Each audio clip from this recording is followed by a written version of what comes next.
咱定定听人伫咧讲，一溪无鱼别溪钓，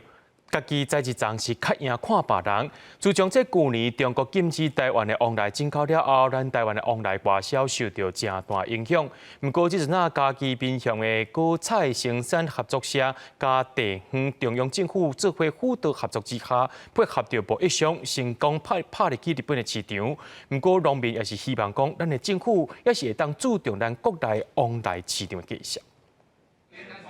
国菜合作社主席召开往来分装的过程，测定往来买增加有送数量，佮用塑胶袋来代替纸箱啊，降低包装的成本。合作社讲，去年中国禁止进口台湾往来，不过即马对日本的外销开始增加。因为要供这些单在我们设备上，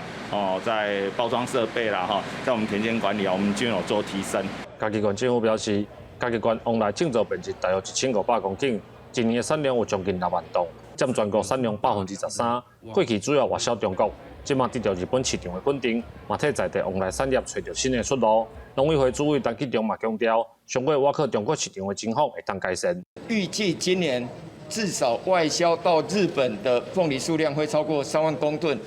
因此我们会让整个产地的价格，现在在屏东、高雄采收，台南、嘉义也陆续维持在一定的水准。这样我们依赖中国的单一市场的幅度就大幅度的减少。台湾1万公顷的往来生产起来50万吨，咱外销只不过是2万吨，伊所有的钱拢摕伫为外，95%摕去外销去，4%才来照顾咱这个农民。